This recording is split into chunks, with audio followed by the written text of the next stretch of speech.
Hey, what's up, everybody? Welcome to your Tuesday edition of the Post Up with David Grubb right here on Boot Crew Media. I, of course, am your host, David Grubb. Glad you could be with us today. Not a lot going on in the world of the Pelicans, but we do need to hit on some topics. And we're going to start off with some surprising news, as far as I'm concerned, that the Pelicans may still be considering trading Yves Missi.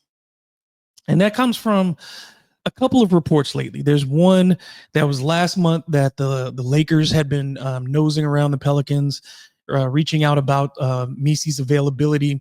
You know, they still want to fill that center position in LA. They've done that with DeAndre Ayton as a starter.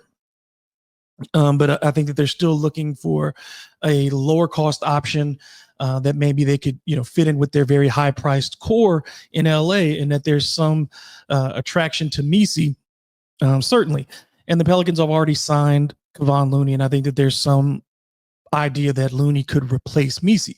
But as we know, Looney is on a 2-year contract, but the second year of that contract is a team option. So the Pelicans could opt out of that if Looney just doesn't become the player that they hope that he is this season. So I think it's a little odd that we're talking about that with Yves Missi in particular, because the Pelicans don't have a lot of youth and inexpensive players, and Yves is certainly that. They don't have a lot of defensive ability, and Yves could be a help on that end with the number of blocks that he had last year with his rebounding ability. They don't have a lot of length. They don't have a lot of athleticism, and Yves has both of those things. So I would be really surprised if the Pelicans are already considering, especially going into this season without many of those things on the bench behind him, to possibly be thinking about shipping him out of town. If there are better options, sure. If Derik Quinones emerges as a center who can play heavy minutes every night, then sure. But I don't think that happens anytime soon.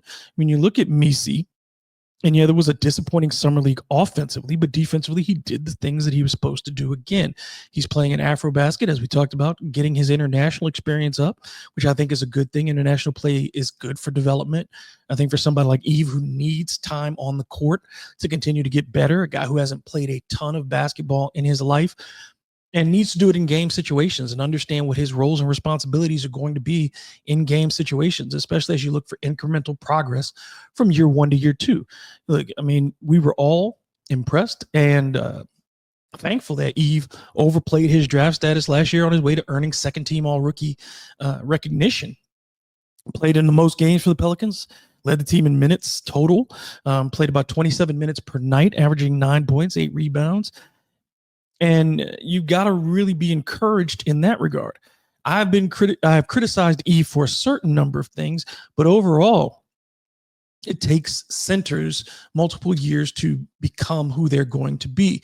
We've seen this before. Unless you have been dominant coming out of the college level or the international level, like a Victor Wembanyama, it is really hard for centers to come in and dominate the NBA. There's the change of physicality. There's different understanding of defense, because you don't get to play the same kind of defenses that you played in college basketball as a center. You can't just camp out in the paint and deter people. The players are bigger, stronger, faster, all those things that we already know. But drafting Derik Quinones, to me, does not necessitate that Yves Missi leaves, because they are two very different kinds of players. If you worry about Yves, in this case, I can't say, in Yves' long-term financial prospects, I think it's a little too early to be concerned about that, considering, again, he's relatively inexpensive where he is. I don't see Derik Quinones as the defensive type of player. I don't see Derik Quinones as the transition type of player that Yves Missi is. So I think you can have both of them and get two different styles of play that may feel redundant with Kevon Looney in some ways, but Kevon Looney is much more of a stationary and physical player, whereas Yves is more athletic and quick twitch with his muscles, being able to get those quick second jumps, being able to elevate in traffic and those types of things. It's clear then that if there are rumors about Missi being shopped, it is definitely related to Joe Dumars and Troy Weaver's desire to continue to shape the roster around the players that they choose, that they want for this team, which is their right to do so. If you can get real assets, and I think if I'm Joe Dumars and Troy Weaver, if I'm part of the Pelicans brain trust, if I do decide to trade Yves Missi, what I want is picks. I don't want players. I want picks. I want to get back into next year's draft in some way, shape, or form. If I'm giving away anybody on this roster, the goal has to be to get back into the draft to me, and not necessarily acquire player talent unless you are getting a difference making type player in return. And I don't think you're getting a difference maker in return for Yves Missi and that contract that he has currently. But overall, yeah, I think it's Joe Dumars is looking at ways and places that he can upgrade the roster. And potentially, I guess, if you get Missi's contract off the books in one place, and then in the other way, you let's say at the end of the year, you're able to let Kevon Looney go and you get his contract off the books. You've traded Missi for picks per se. Queen emerges as your starting center. Then possibly you can go back into the market and get other talent in the front court. That's a risk because I don't know what kind of players there would be available for you in that situation. What are you trying to get in the open market? And as you look ahead to next season, I'm not quite sure if the center market is any better. Again, we may have entered the age when free agency is no longer the same because teams are so intent on keeping their players and in managing the cap and the multiple aprons at this stage.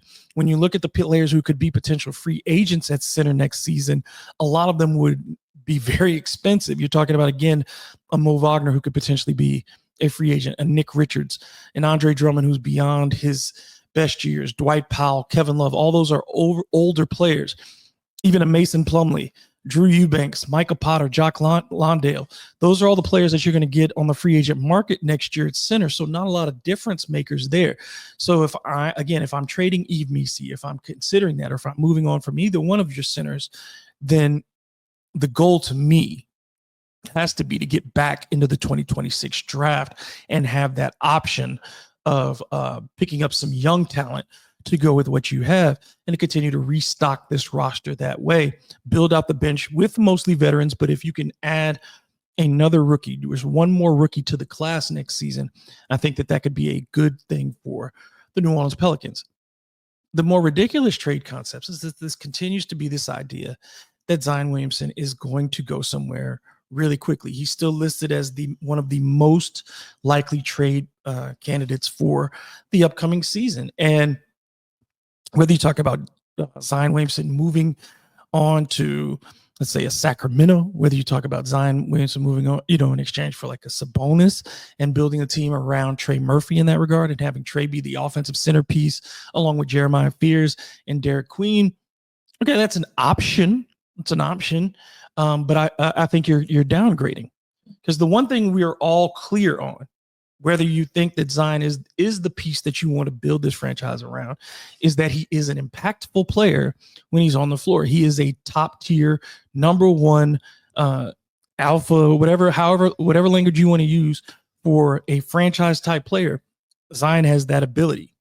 Sabonis, as talented as he is, as skilled as he is, as a passer, rebounder, and a scorer, a guy who could potentially give you a triple-double on any night, who's going to lead the NBA in double-doubles on a nightly basis. He's not Zion Williamson. So to me, the trade value questions, if you are moving Zion Williamson, the same thing I would say with Yves Missi, what it would indicate to you, I think, at this stage, based on the comments that we've heard from Joe Dumars, based on the lack of overall real hot, trade talk around Zion Williamson at this stage, I think if you are trading him, it is clearly to build with something particular in mind. You're not getting rid of him just to do it. And I think that if you're going to make that type of move, the Pelicans they are fully committed to this season in trying to win. They don't have a choice. Zion Williamson is the player that gives you the best odds of making the postseason. If you remove him, you do have a talented roster, but you don't have a proven star. You don't have a proven lead player. And Joe Dumars understands, the importance of a franchise player. You cannot win without that kind of dominant talent in today's NBA. You don't need three. The days of the true big three are likely over due to the financial constraints of the NBA and the desire to go back to more deep team building, which was really, without free agency, was the aim in the 80s and 90s. You had to build around one star, maybe two, and flesh your roster out with talented role players. That's where the NBA is headed again because of the financial constraints that the system now provides. So to move on from Zion Williamson, whether you want the Pelicans to do so or not, is not something that you do hastily. You do it to make the best possible deal for the New Orleans Pelicans. So when I see things like Zion Williamson potentially being traded to the Miami Heat, I don't understand that move, because what are you getting back from Miami?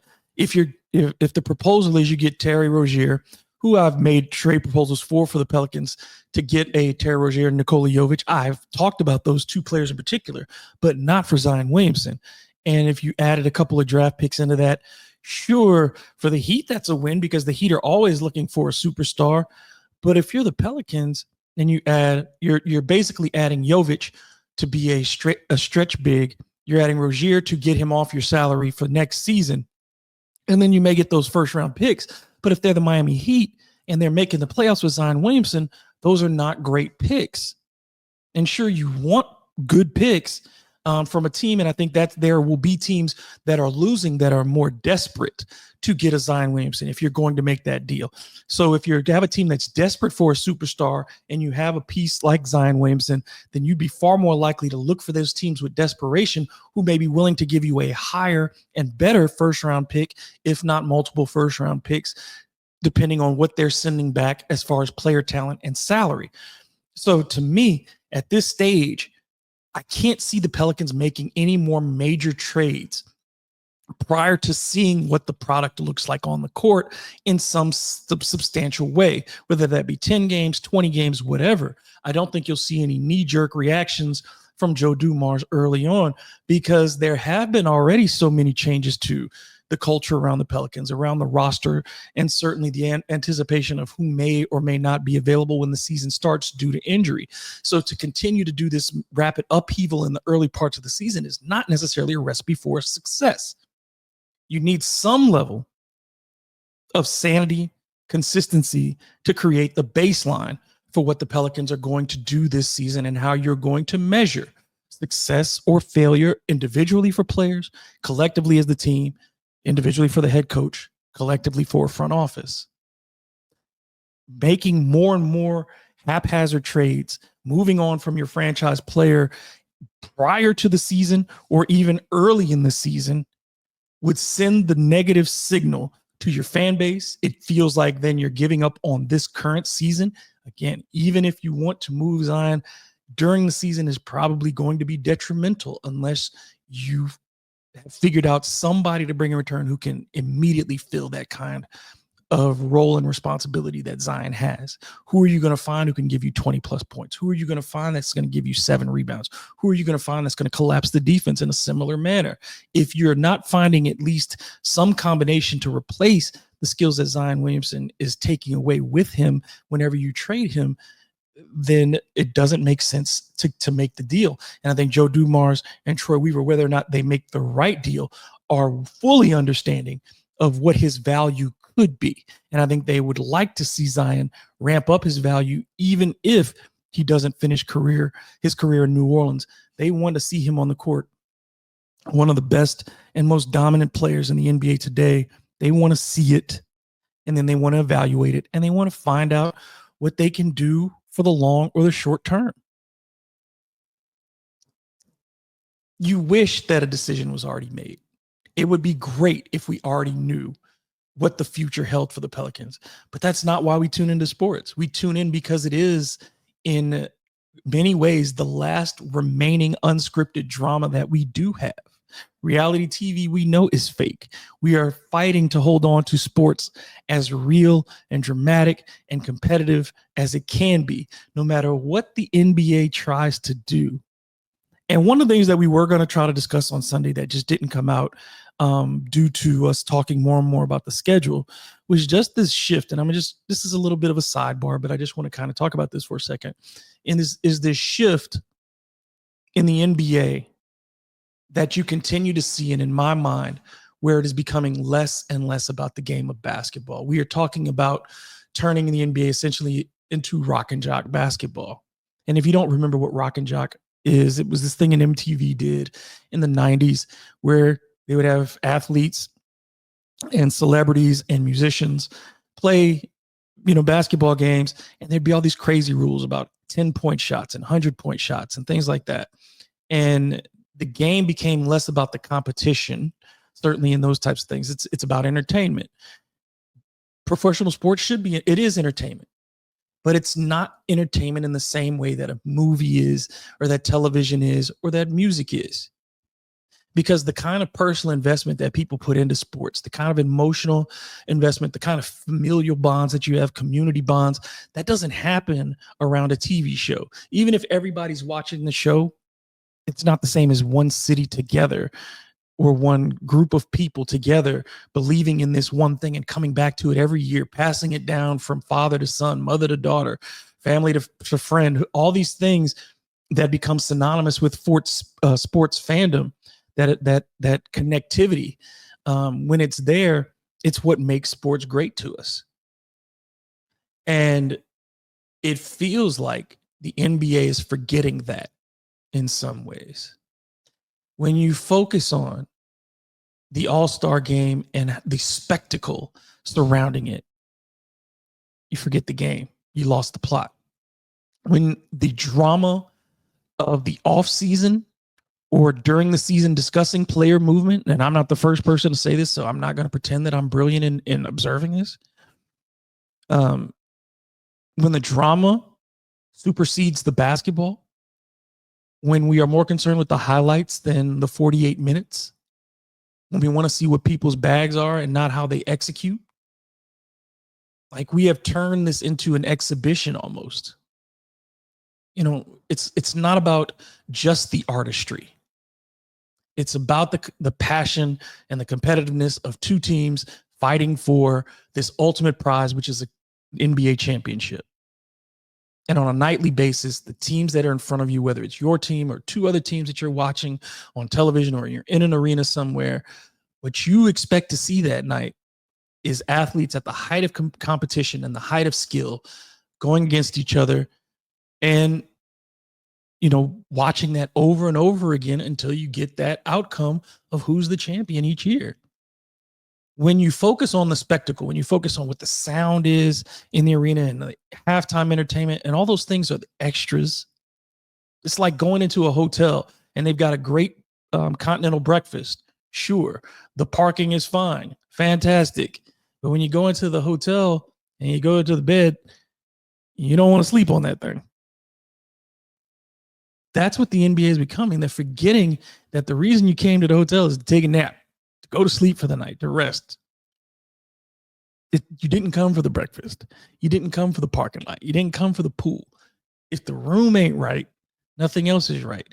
And the NBA keeps forgetting that, whether it's how they're treating inside the NBA and not understanding that it's not a show that you tuned into for its time structure. They've knocked it down to 30 minutes. It's not a show that you tuned into to catch every once in a while. It's about the ebb and flow of night to night, what's going on in the NBA, how they react to it. It's not a basketball show exclusively. It's an entertainment show that celebrates basketball.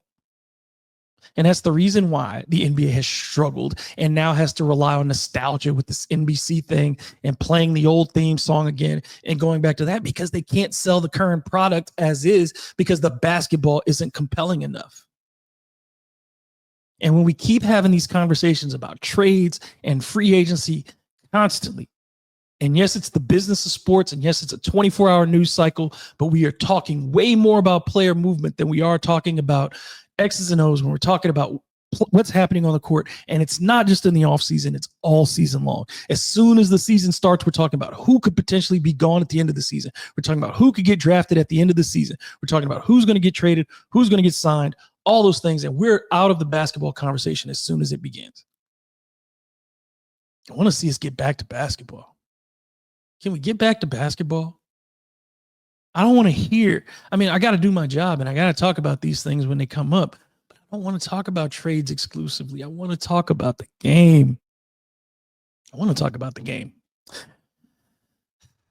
It's kind of hypocritical, I guess, of me to do these things, but then I go back and now I got to talk about the Rookie of the Year contest. And certainly we understand Cooper Flagg is the overwhelming favorite to be the Rookie of the Year. Number one pick, he goes to a high-profile franchise in Dallas. It's Cooper Flagg's to lose at this stage. But where do the Pelicans rookies fit into the mix? Well, according to ESPN, both Derik Queen and Jeremiah Fears are considered long shots to earn Rookie of the Year. Fears is currently at plus 5,000 on the betting odds. Queen at plus 7,500. Maybe it's for Queen is because he's drafted lower and because he's currently injured. But I still don't see how Fears could possibly have higher Rookie of the Year draft odds than Queen. You know the deal. The Pelicans need front court immediately. Yes, they need a point guard. But again, 18-year-old point guards are not typically the players who win Rookie of the Year. He's not going to get the chance to score points like in Dylan Harper, VJ Edgecombe, Ace Bailey, Trey Johnson. He's not going to get those opportunities to put points on the board on a nightly basis. So I think it's really hard for Jeremiah Fears to put up statistically the numbers that you would need to win the award and have the on-court impact that it would take to win the award. Queen, to me, would be the better choice to try to give it to have a chance at winning the award. It would still be an upset if either one of them were able to take it. I mean, the Pelicans have only had, they've had one Rookie of the Year award winner. That was Anthony Davis, and he did a good job in earning that. But he was the starter from day one. It was supposed to be the franchise player from day one. That's not the assumption for either Derik Queen or Jeremiah Fears, that they're supposed to take over this team from day one. So I think that, the speculation on who should win the Rookie of the Year for the outside of the Pelicans, yeah, it's long odds. But if you want to have some fun, put some money on it and see what happens. Stranger things have happened. We've seen years where guys come out of nowhere and win the Rookie of the Year award. It could happen. So, but those are the odds. It's highly unlikely that a New Orleans Pelican will take home the Rookie of the Year award this year. Finally, the Pelicans have lost another one of their former players, Lester Quinones, who joined the Pelicans last season after playing for the Golden State Warriors, will now move on to the Eastern Conference after joining the Orlando Magic. He's just going to compete for a roster spot. It's basically him fighting for a two-way contract. He's 24 years old and only played in 13 NBA games last season, averaging 7 points, 1.5 boards, 2 assists in 14 minutes. We know what he did in the G League last year, averaging almost 22 points and 7 rebounds in the G League while playing 36 minutes a game. So that was plenty.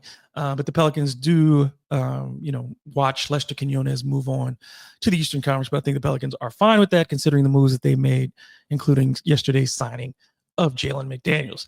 That's going to do it for today's show. We'll be back on Thursday. I will have an interview for you guys to check out, and I hope you enjoy it. I'm not going to spoil it today, but go ahead and check it out. I think it'll be really, really fun for you to watch.